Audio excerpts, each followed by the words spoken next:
And we're live. Hey, and welcome. How is going? Let me go live also on Instagram. We're starting just a few moments earlier to make sure that we are on time on things. Also, as you can see, I am filming from a new place. Finally, we moved. So this project was for the past 2 months. On top of my head, I was project moving, calling it that way, and then everything that involved moving, it was under that ClickUp task. So officially it's 1 o'clock, we're starting. People are joining. While they are joining, I also want to share something that was top of mind, especially for the past 2 weeks, I'd say. And until people are joining, I'm going to share that. So going into the topic, basically, that I had on mind, right? I was looking into how to give feedback, and not only how to give feedback, but how to give proper feedback. What I noticed so far is that I really sucked when it came down to giving feedback. By sucked, defining sucked, in this case, it means that while I did give feedback to either my teammates, either people who I was collaborating with, even my spouse, even the way how I'm treating myself, what I noticed is that the feedback usually was very harsh. Either it was performing really, really well, either someone who submitted something, or whenever I gave feedback, it was very blunt, like job well done. And I was just reflecting on that for the past 2 to 3 weeks and actively working on how to give proper feedback. Now, why is this important? Is because if you're thinking this way, feedback is one of those things that most of the time people don't know how to approach, because either they are going to give just feedback in sense of job well done, very flattering, but not concise on what should they keep doing, what should they stop doing, and what should they continue doing, which basically what feedback is for, right? And then I was thinking, how can I improve that? And again, looking back to the way how I'm giving now feedback for the past 2-3 weeks, almost a month, to any person that I am collaborating with. That means any teammate, even my husband, even to people who are just joining. Hey, people, welcome. Even for how do I give feedback to myself on what to do, what not to do, and what to keep doing. Improved a lot just by applying the simple rule. Whenever I'm giving a feedback, I'm making sure that that is not flattery. By flattery, I'm defining flattery as something that sounds good but has no meaning behind that. A clear example, even for these videos, I started to give feedback to our video editor, right? So we just hired him. I think already we are 2 months in, and he's just really amazing. We had him as junior, right? So a junior, they're supposed to follow SOP step by step, and then that is the way how they are going to show that they are really, really good at whatever they are doing, by following instructions. Now, if I'm looking back, the way how I am training him as well is, okay, this is what I really liked. This is something that we should be improving, and this is what just keep on doing, or something like, hey, don't do it anymore, because that's not helpful. So I just wanted to encourage you, if you are in a position to give feedback, and probably you are in a position to give feedback, whoever you are, whatever you're doing in this life, be very careful when it comes down to giving feedback, to not give flattery, but instead give real feedback. Real feedback means actionable feedback. So the person knows what to do, what not to do, and what to keep continuing doing, because that's so, so important in helping both you, yourself, and also them achieve the desired goal. All right, I just wanted to share that a bit with you before we're starting the session, because I didn't know how easy it was to give feedback. I was very highly critical beforehand, and it was very harsh and very rude. And, if I am a high performer, I'm expecting myself to improve. Now, also, if I want to improve, should be able to guide people how to improve. So that's why I was sharing with you the new way. So simple as that, whatever you want that person to keep doing, whatever you want them to stop doing, and whatever are the things that they should be continuing doing. And Tanya also joined. Hey, hey, hey, welcome, welcome. Awesome. I was just sharing with people who are joining until now the session, just a bit about the way how I change giving feedback. But today's session is all about Amazon ads. That's why we're here. That's why we're continuing these sessions. And that's why this is the 19th session of this kind from the year. I'm super proud of achieving a third, how much? 5 months already? We're 5 months in. People are still joining. People are asking their questions. So I'm more than happy to answer them. But hey, hey, and welcome. Officially, we're kicking off. My name is Noemi. I am the founder of Scaleway. We are a digital marketing agency specialized in helping brands between 6 and 7 yearly figures. And today's session is just for answering all the questions that you might have as beginner. We are going to prioritize those questions first because 5 years ago I was a beginner. I had all the questions and I did not know who to ask, what to ask, and really most importantly how to prioritize the information that is coming through my way. So in today's session, that is something that I'm going to aim to reply. Of course, all business questions are related. All business questions that are going to come in, I'm going to address them as well. When it comes to hiring, firing, SOPs, processes, even how to give feedback to people as I started the session. More than happy to answer those as well, but mainly we're going to address Amazon ads questions, okay? So if you're here, make sure that you're going to submit your question. Now we're streaming on multiple platforms. We're streaming on LinkedIn, YouTube, both formats, the vertical and horizontal, and also on Instagram. So if you see me going like this, I do have a 49-inch monitor in front of me going through all the questions. So bear with me until your question is going to be answered.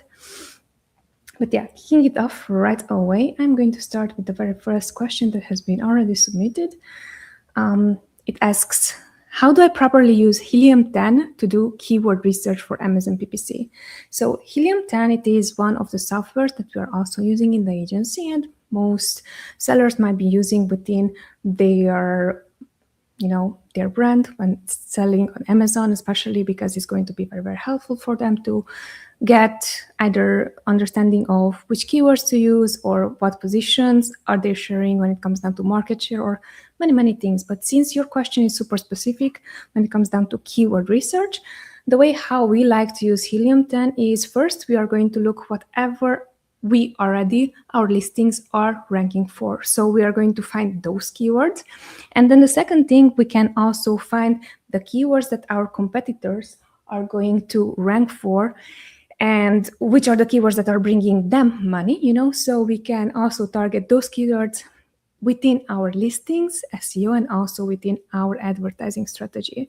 So when it comes down to how do you properly use Helium 10 to do keyword research for Amazon, you would go through those two routes. So first off, you would see your listing, which are the keywords that right now you're showing up on, let's say, half top of the first page of Amazon that you're not already added into your listings that maybe have high search volume and are highly relevant to your product, and which are those keywords that you can also not only add within the listing but also advertise for, right? So that is for your own listings.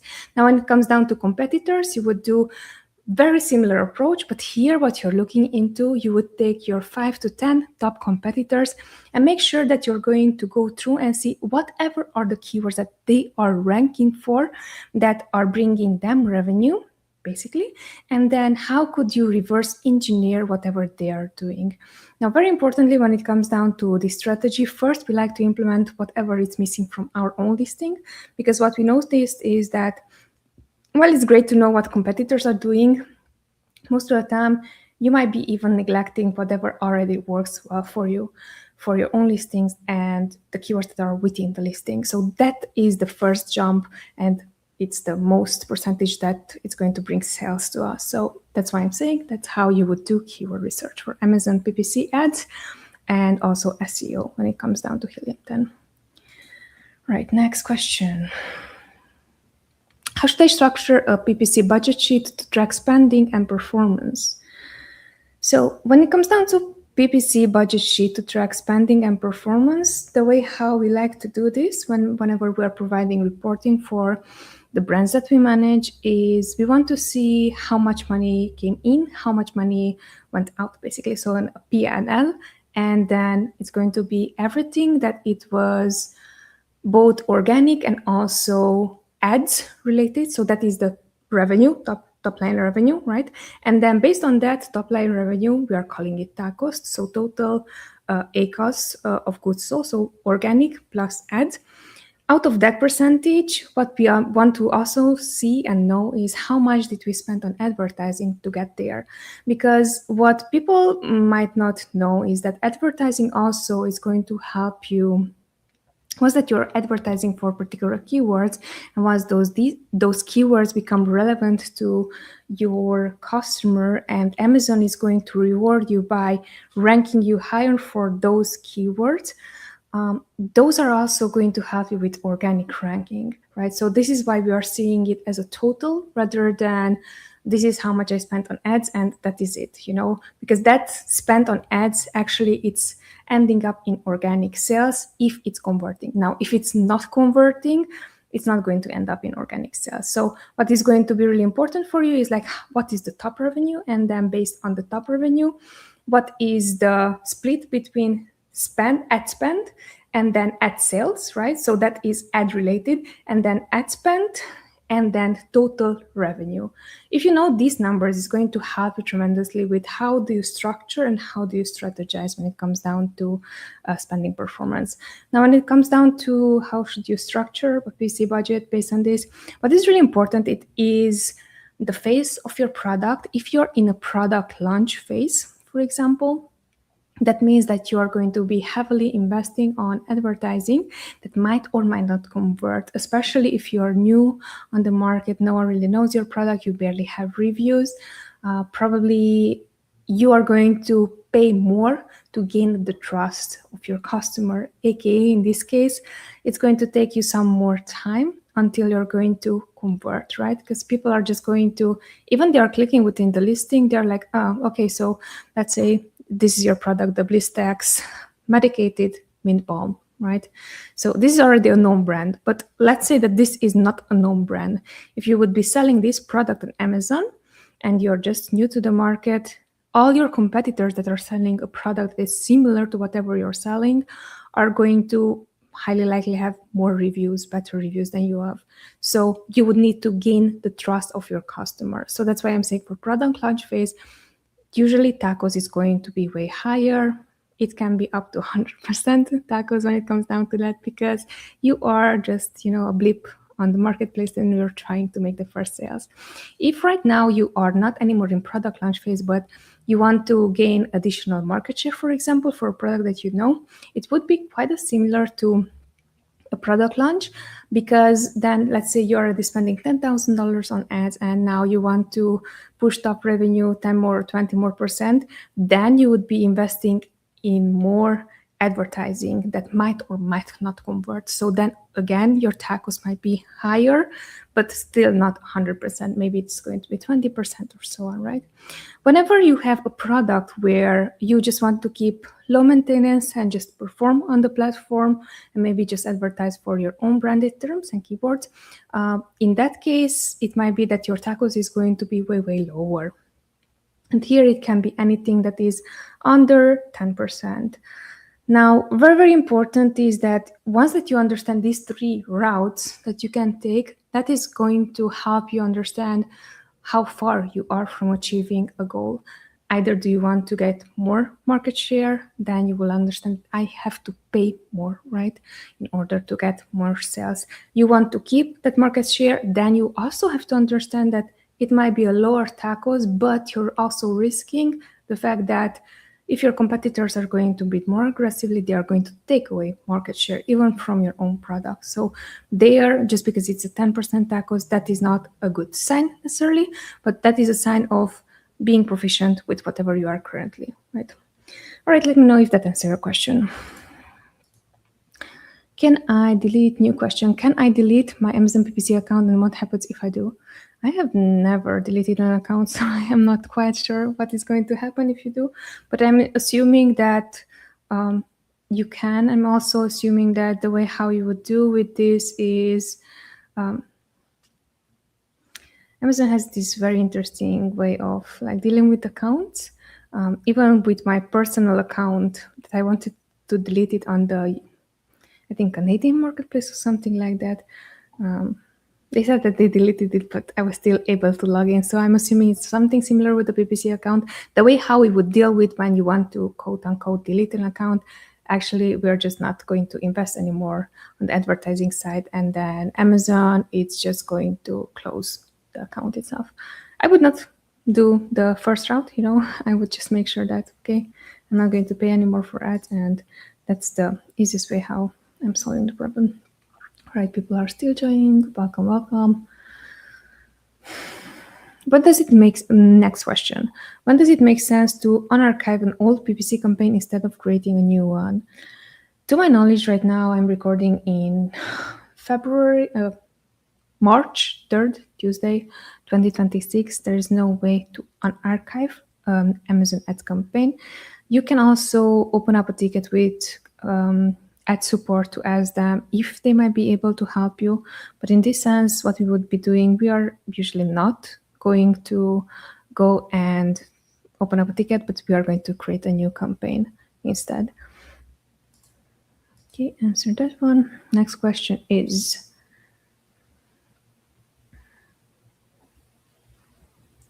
why would my PPC ads generate traffic but still not produce sales?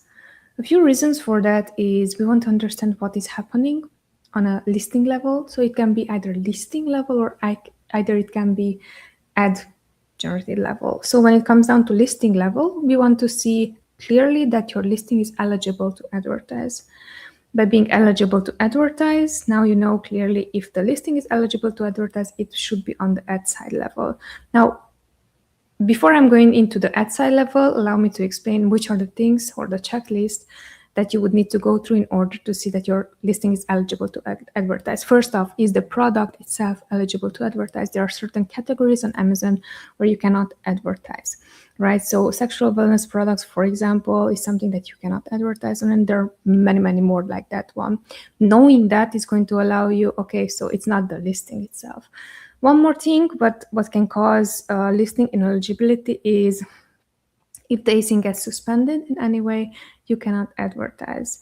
Another thing, if you're going to lose your buy box, meaning that basically you don't have any more buy box, so Amazon is not going to show the add to cart button. That's also a way how to not spend any more on ads, and it's not going to produce sales. So now that you understand on the listing side, allow me to also show some of the situations that it can be caused by advertising. When it comes down to advertising, basically, it's really important to see not only that it's not producing sales, but do you have spend? Because if you don't even have spend, it means that people are not seeing your ads. We're not even looking at conversion. We're looking at, if I'm going to showcase someone my product, are they going to click on it? Because if they clicked on it, then I spent for the CPC that it was the product. If it's a $1 CPC cost per click, at least I spent $1 on it.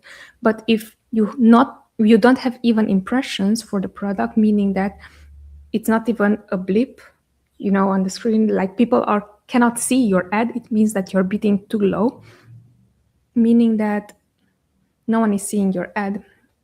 Yes, you're advertising, the setup is correct, the listing is correct, campaigns are set up properly, but the bid is way, way too low for people to see the product, right? So those could be the two things that I would usually go through to understand what is causing or not producing sales. Let me know if that answers your question. Let me see, I'm not very well centered here on Instagram. That's the problem of the word, first word problems. All right, next question. What are the different types of PPC ads on Amazon, and how do I choose the right one for my product? So when it comes down to different types of PPC, I'm assuming you're referring to what type of campaigns can you create? and ad types. So currently there are four. The first one is called sponsored product ads. That is the most widely known, 80-90%, even more percent of the brands. That's the only ad type that they're running. They're sponsored brand ads, which basically are going to help you with having specific creatives that you're advertising with, and then through those creatives, either it's a picture, either it's a video, to help people find your product and then make sales, right? The third one is going to be sponsored display ads. Now, sponsored display ads, again, it's a good option for you, especially for retargeting customers, for who have already checked out your product and they need not yet purchased, or also if you're selling consumable, for example, to show your ads to those people who did not purchase from you for the last 30, 60, 90 days and 180, and I think 360, something like that. But I'm not sure. The last one, I'm not sure if you are able to go 1 year back, but the rest for sure. So those are the three main types. Then there are also sponsored TV ads, which is something that Amazon introduced around 1.5 years ago, something like that. Those are the ad types that you would be showing your ad on TV as well. So those are the four. When it comes down to distribution, so it's also clear for you, it really depends on the size of your brand. But most of the time, we would start with sponsored product ads. We would allocate at least 70 to 80% of those, especially if the brand affords, to budget for it. And then for the rest, because we also need creatives for sponsor brand and sponsor display, we'd allocate less than that. So the rest. Let me know if that answers your question.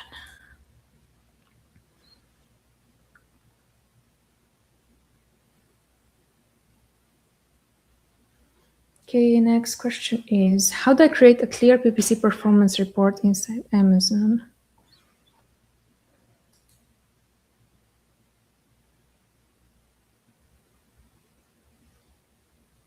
So there's not necessarily a way how to create a performance report on Amazon. When it comes down to that, the easiest thing that I can think of right now is you do have date ranges when it comes down to the ad console itself, and what you can see. You can have the same metrics as what is your ACOS, what is your spend, sales, cost per click, maybe, and or orders number, and then that is the way how you would create those reports. You can copy paste that inside a spreadsheet. And learn a lot of things. Thanks. You're most welcome. Okay, cool. So next question is, how should I structure a broad match campaign correctly? So we understand what broad match is. Allow me to define broad match. Broad match is basically one type of targeting where you would be adding a plus sign in front of the keyword itself. So if this keyword has, say, 4 words, cat scratch furniture protector, let's say in front of cat, you're going to add a plus sign, and then all the keywords or all the search terms that are going to be generated based on that keyword must include the word cat in front. It can include or not the rest of the words, but at least the word cat must be included. So that is the way how you would create a broad match campaign. And again, going into the niche is really important. So if you want to make this as efficient as possible, what we would be doing, strategy. For example, because I was saying the keyword cat scratch furniture protector, cat protector for furniture, cat scratching, cat scratches, furniture. So all those, for example, could become a 4-word campaign. And then each time you would be adding the cat in front of cat, the plus sign. So all the search terms that keyword or those keywords are going to generate must include the word cat. This is going to work better in sponsored product ads than the rest, to be honest, what we're seeing on our end. And even now with sponsored brand product ads, there are still trigger synonym as well. So what I would advise here is, once that you know which is the exact word that you want to make sure that is going to be in your search term report, or the word that's going to be triggered, ensure that You're not going to add too many words within one campaign because you're just going to kill off your budget. Okay. How can PPC be used to support A/B testing for listing? So the question is, how can PPC be used to support A/B testing for listings?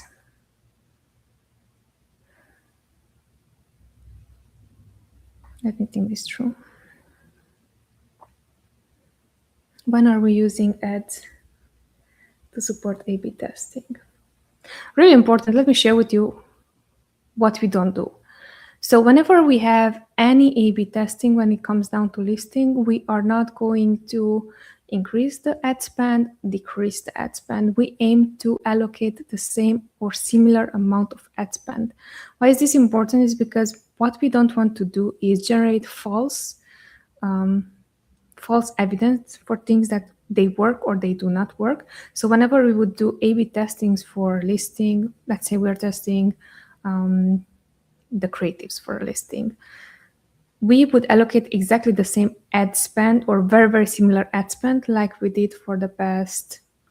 If we're running this testing for 2 weeks, for the last 2 weeks. If we're running it for the last month, for the last month. Why am I saying that is because most of the time, whenever we did tests, and again, learning from experience, what we noticed is that if we're going to run too many things at the same time, what we're going to end up with is with false positives that things work the way that we expected, or false negatives that things do not work. So really important, if you are going to do any testing, either testing your title, either your main image, either the rest of the images, make sure that while you're testing it, you're going to allocate the same amount of ad spend. Let me know if it helped.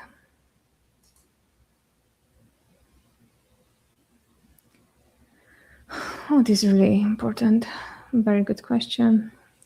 Let me also take a screenshot of this one so I can add it into our sessions. So the question is, where do you see Amazon advertising in few years after AI?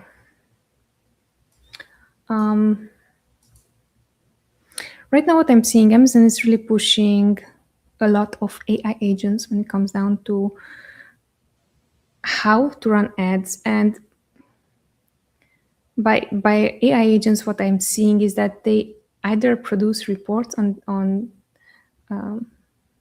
the client's behalf, and they're sending them reports, which is crazy because they are using ChatGPT and with the emojis and everything, which looks absolutely ridiculous. But that is also a way how they're testing it.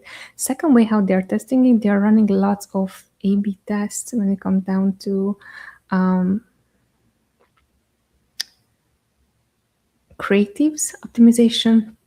So they have also the Amazon Creative Studio, which is going to allow you to basically create content from scratch for free. Other thing that I'm seeing is that they are bringing a lot of automations when it comes down to, hey, we can replace you having a PPC manager, or hey, we can replace you as doing your own ads. Now, whenever that happens, I am very, very cautious because keep in mind that Amazon still has, they're making a lot of, or a huge portion of their overall top line revenue from advertising itself. And advertising barely takes them any expense, because they are just generating a lot of money. So whenever they are offering all this type of, hey, let us run your ads, or let our ad managers take over and advise you, I'm very cautious. And now that you're asking, like, with AI, I feel that they're going to improve that process better. And why I'm just a bit silly afraid of, but what I'm conscious about is that really brands are not going to depend anymore on people and on strategy. Rather than they're going to outsource or delegate their thinking to robots that they are not thinking, or even worse, to robots that are programmed in such a way to take away as much of your money as you can, right? So that's kind of the direction that I'm seeing right now. Hopefully it's not the case, but so far with the evidence that I'm seeing on all these experiments, that's where we are directed. Let me know if that answered your question. What's the best strategy? Next question. What's the best strategy to scale Amazon ads without losing profitability? Zoom out for clarity and understand what makes you money and what takes away money. Simplest way I can explain this to you. Reason for that is because I just had this conversation with one of the brands that we're managing, and they are great. They have a great operator in place, and they were like, "Hey, Noemi, if we're going to double down on ads and we're going to double the ad spend, is that something that we should be doing in order to generate more revenue?" And even the question that they are asking, while seems to be, "Hey, that's normal for you to ask," they're not even asking, "Hey, are we profitable for our best-selling product?" Which is like, I'm not sure if they know. I mean, we know because we are making sure that they are profitable and that's the product that we're spending most of our ad spend, but they don't know that.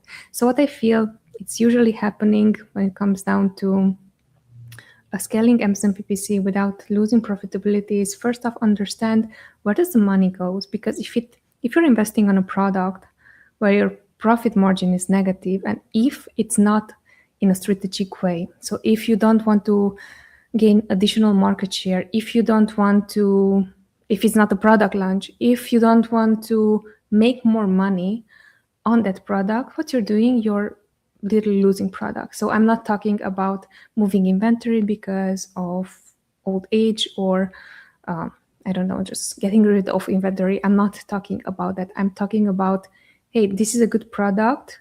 Let's maximize our sales and our spend on something that works well. It seems to be so logical and it seems to be so easy. Yet even the big brands that we manage, and these are brands that are making millions in years. So that's why I'm saying just focus on something that works and make sure that you're going to optimize that at its best. Once that you figured out the strategy, you're going to take the same strategy and apply it to the rest of the products.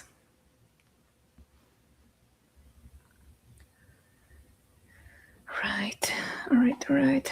I'm going to sip some tea in the meantime.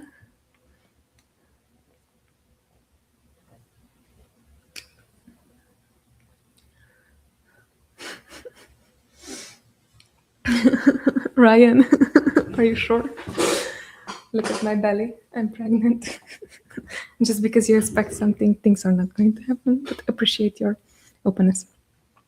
Someone just threw a funny comment and like, all right. Okay, so how can PPC help improve my organic ranking on Amazon? That is the question. Basically, this is very similar to the first question that came in when it comes down to how do we track keywords to see which ones are going to be helpful for us or not to continue spend on. So when it comes down to ads to improve organic ranking on Amazon, one of the things that we love to do is add the same keywords that we are targeting in our advertising, add it in our listings if it's not already there.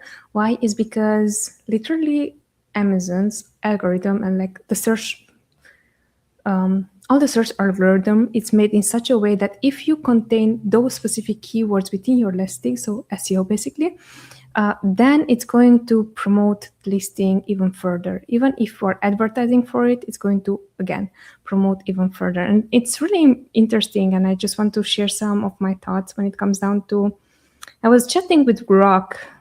Again, we're in the moving process. We just moved to a new apartment, and I was looking for these LED light strings to put it in the, I had a mirror project, so it's the mirror, and then on the back I wanted to add the LED.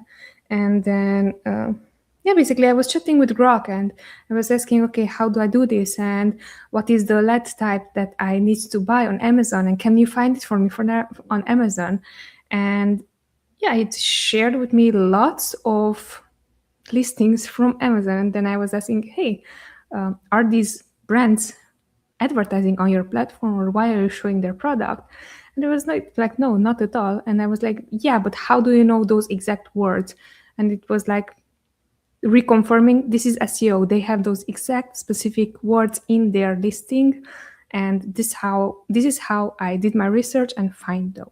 So back to your question, when it comes down to how to improve ads, or how can ads improve your organic ranking on Amazon? First off, make sure that those keywords are within your listings, because if they are not within your listings, even when you're going to advertise for them, it's going to be it's going to cost you more to rank for those. Let me know if that helped.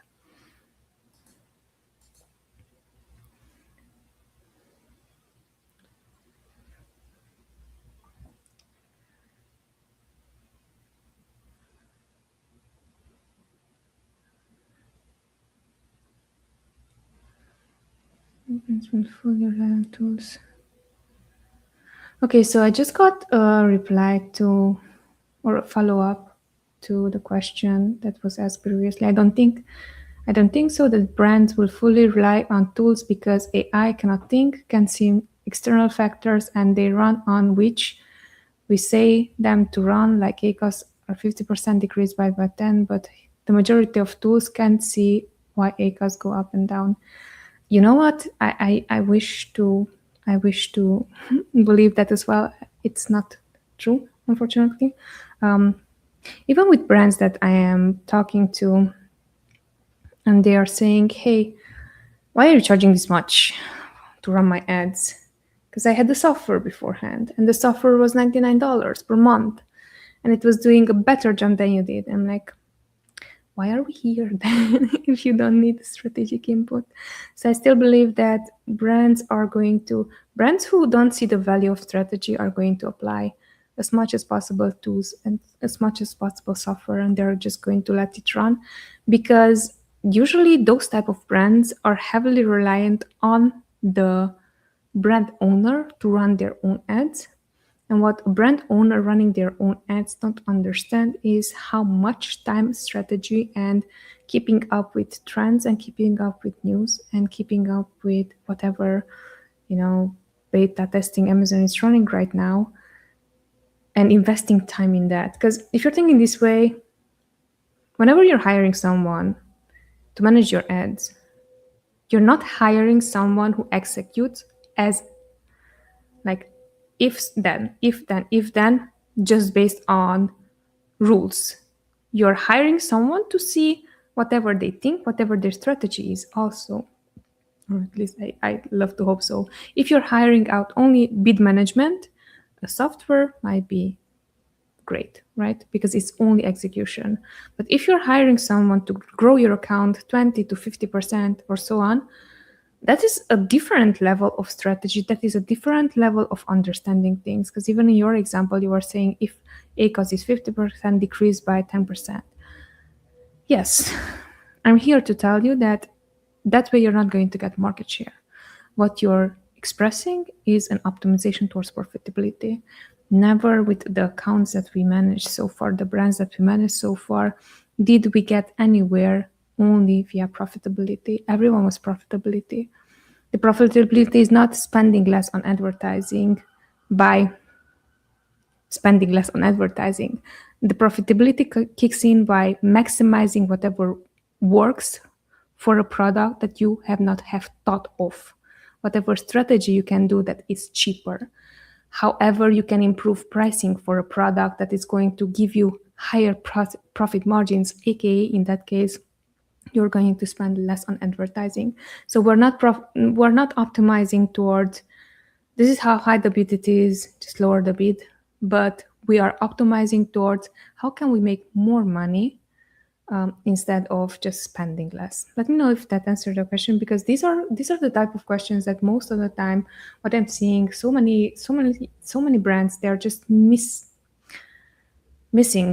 And they are missing it because we are in this era of advertisers are advocating, I can do a 2% ACOS, I can do 5%. And it's like, yes, you can do that now. I can do that in a few seconds, but that is not strategy for the long term. That is strategy to whenever something is bleeding, quickly, like the doctor, like what is bleeding? Let's make sure there's no bleed anymore. But that is not a guarantee for you to thrive, to grow muscles. It's just simply a guarantee for you that you're not going to bleed out to that, So I think that's a really, really important takeaway. But appreciate a lot your input, because it's helpful and meaningful, and I do believe that many brands do consider that tools are the only things when it comes down to improving their ads or hiring out their ads tools only. Right, the next question, how do I know what bid levels make sense for my PPC keywords?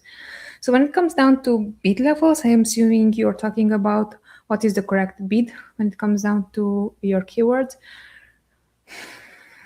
Allow me to share something with you after almost 6 years since I got a better or a deeper knowledge of Amazon. It's never about what are the right bids, but it's always about what is the correct goal that you want to have. And allow me to explain. Most of the time, what I'm seeing is that people are going to look into what is the correct bid to bid. And it's like, where are you right now? Are you in product launch? Because probably then you're going to bleed money until you're making money, and then you're going to make even more money. If you are in a stage of your product where your product is already achieved, and or if you are advertising only for your branded keywords and so on, yeah, probably you should not be spending aggressively so much on ads that already proved that they're working for you. So for example, if you're ranked number 2 organically and you're not losing any ranking, why are you still paying, right? So in that case, we would be testing, does it still make sense for me to bid aggressively $20, let's say, for my branded keyword? And if we see yes, it makes sense, meaning that if we're not going to pay the same amount, what we're seeing is that our competitors are going to bid and then our organic ranking goes down. That is a sign for us to, hey, we should be not taking away money, even if it's a branded term. But if we're seeing that we are not anymore going to bid $20, but we're bidding $2, and we still kept that position of the second position on the first page organically, then it's like, okay, now it could be a good strategist for us to let's instead make sure that we're not going to bid so aggressively on those keywords, and let's reallocate our budget. So that's the way how I would look at it. I would not look into what is the correct bid. Anyhow, the correct bid should be whatever your purpose is. If you want to get cheap sales and want to get a month of I want to gather data, you're going to bid as low as possible. If you want to get data as quick as possible, you would bid as high as you can, as high as you can afford it. And then based on that data that you generated as quick as possible, make the next moves. We usually are applying the second strategy. So quick, we want to see how much this costs us, and then if it makes sense to continue bidding on that.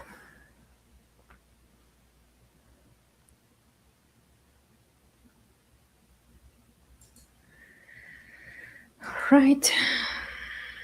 Next question. How do I launch PPC for a brand new product on Amazon?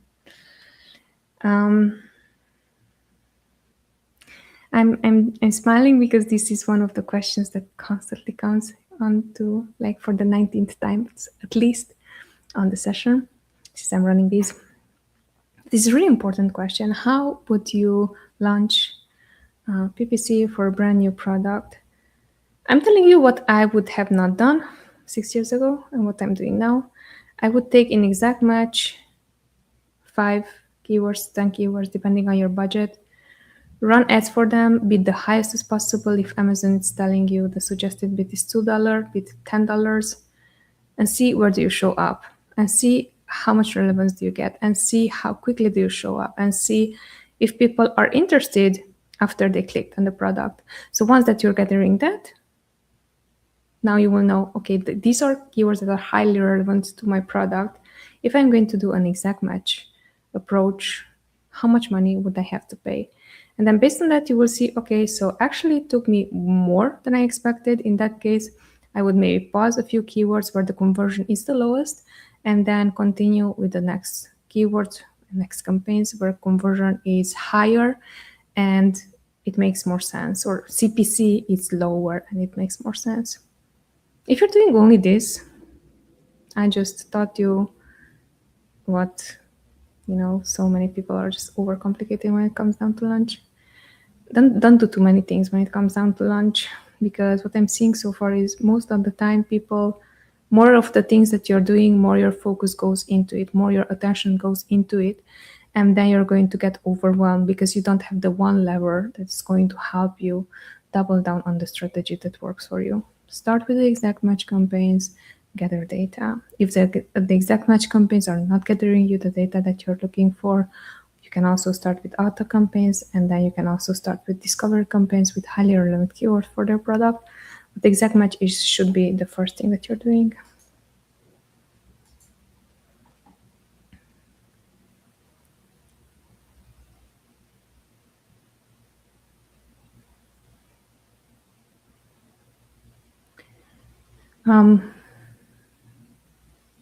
Hafiz, I'm not sure, Hafiz, you're asking a question. I'm not sure if you're asking a question or you're saying something. Thank you for your valuable answer. You're most welcome. You're most welcome. So if that is a question, Hafiz, yeah, could you make sure that it's addressed as a question? Right now, it's just like a blob of things. I'm not sure I'm getting it.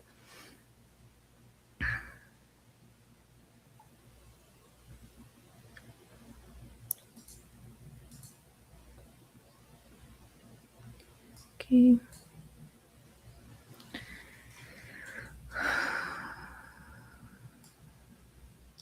Today's session is not so upright, or so upright, not upright, but so not full with energy as usually it is.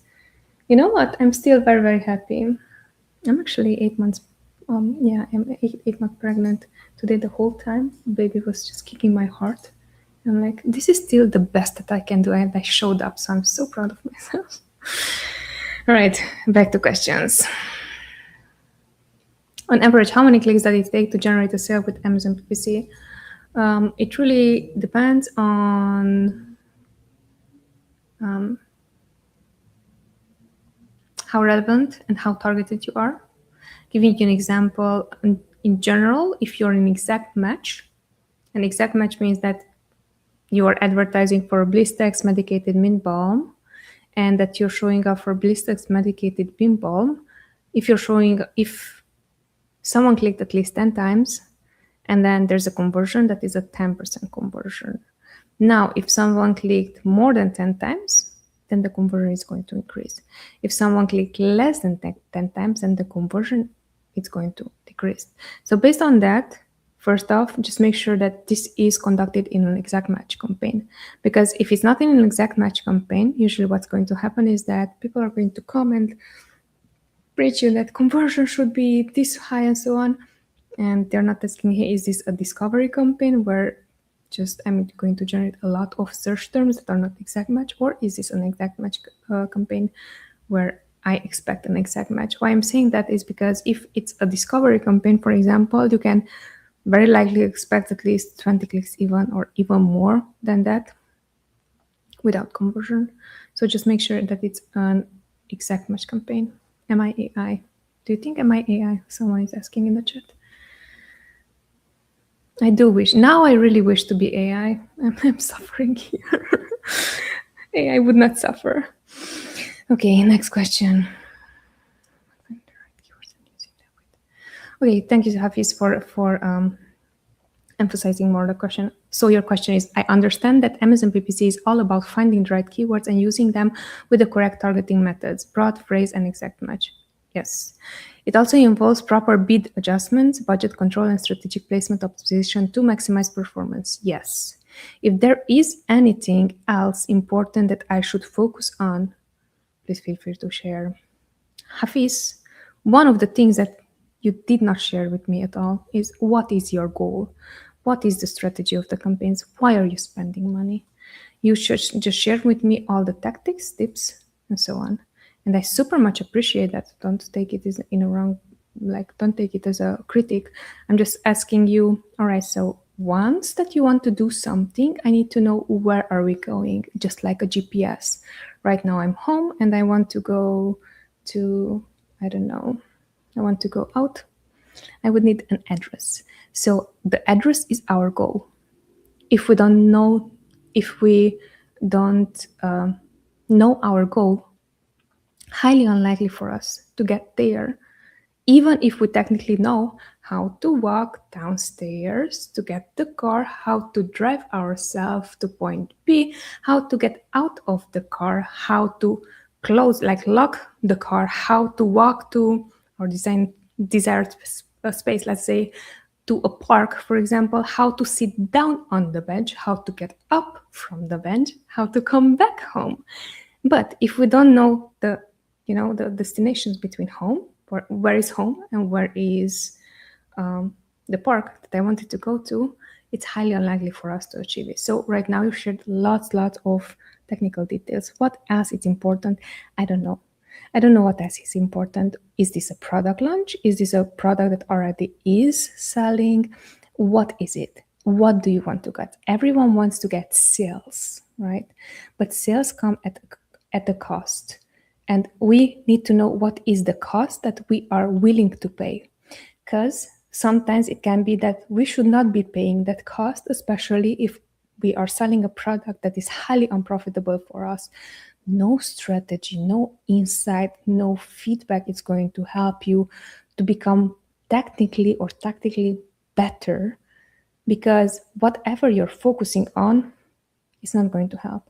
This is coming from me, who I struggled understanding this a lot because I'm very stubborn.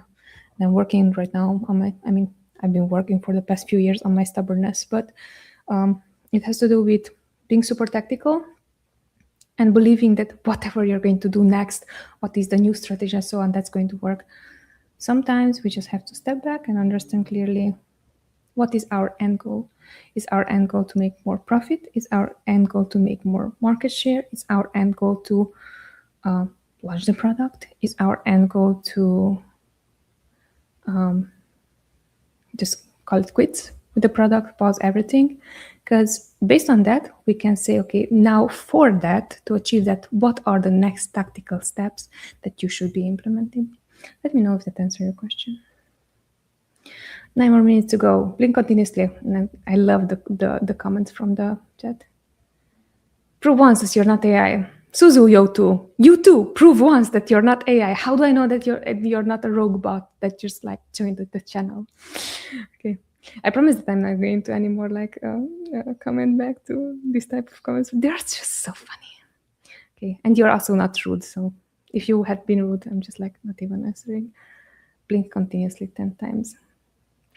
I make so many grammar mistakes. I make so many mistakes. It's like I'm almost bleeding because I'm just fidgeting with my nail here. So if that's not human, I don't know what it is.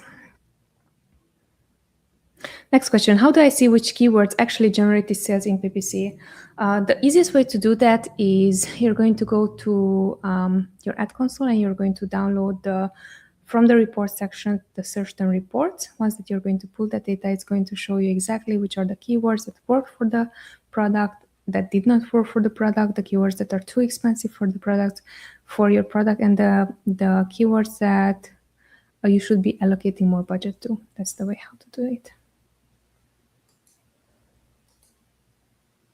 Okay, how many clicks are, next question, how many clicks are required before we can reliably evaluate a campaign's performance?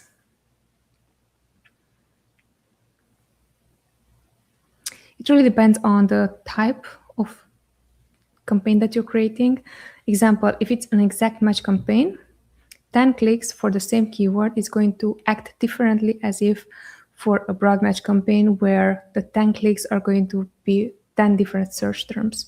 So in order for us to know how many clicks we would need, we need to first know if it's an exact match or if it's not an exact match. Because based on that, we'll know clearly that, okay, there are 50 clicks on this campaign, and then we're just going to go in and it's a discovery campaign. So it's not exact match. I can be broad match, category, phrase match, broad modified, and so on.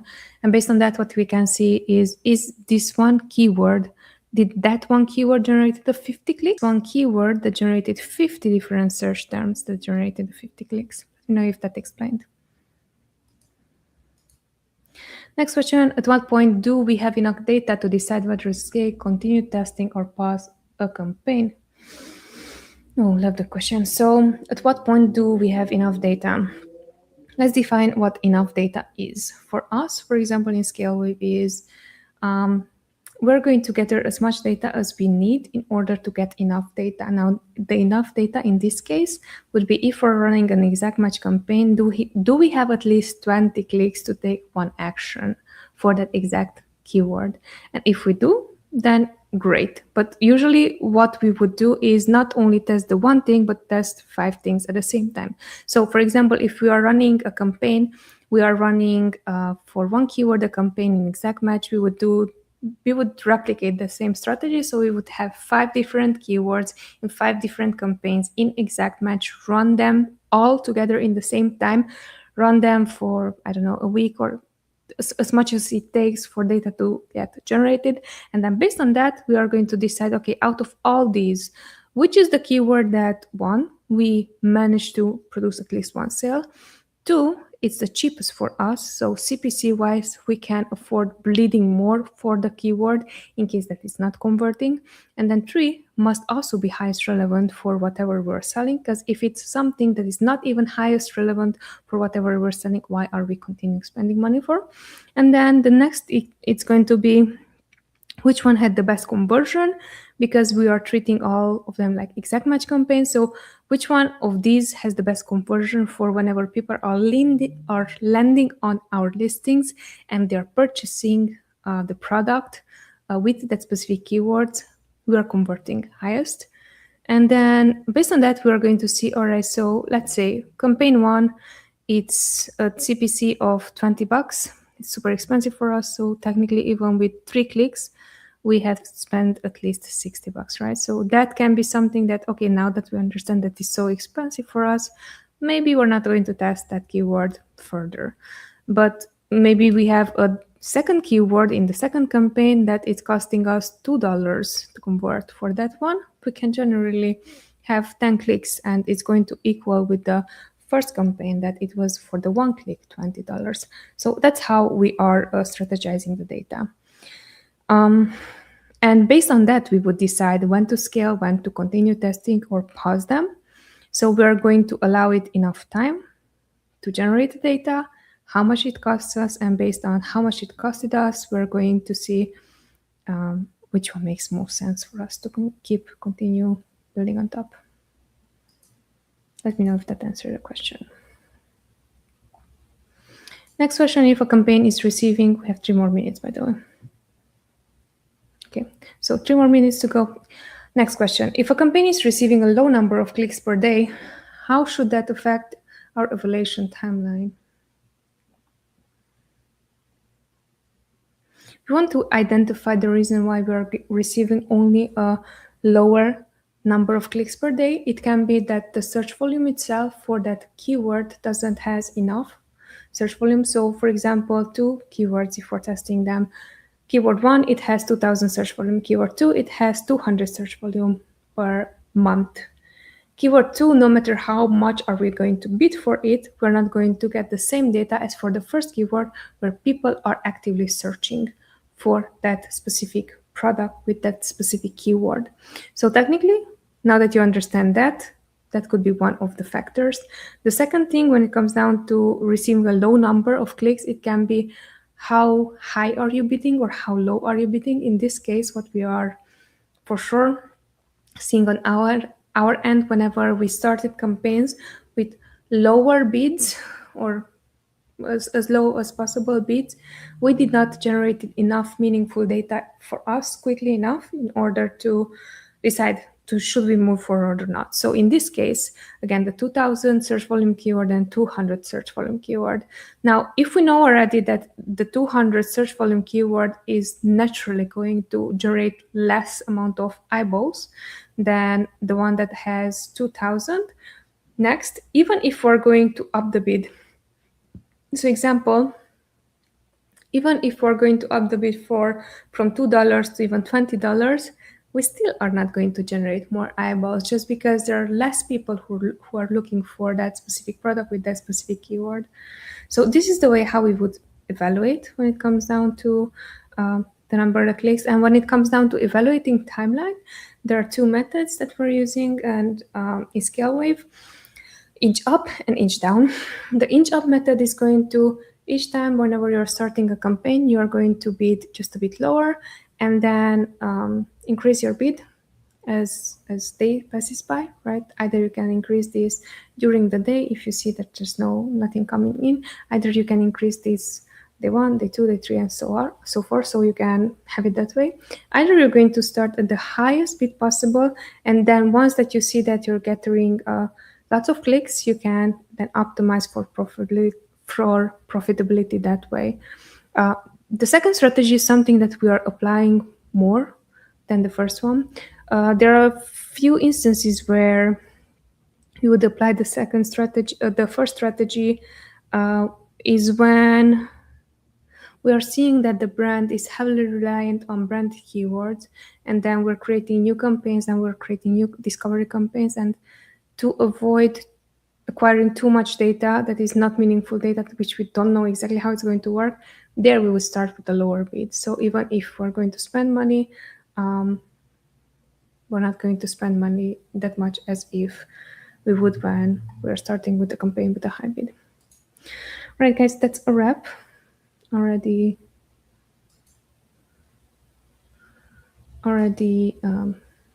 Instagram Live shut down my video because it's over 1 hour.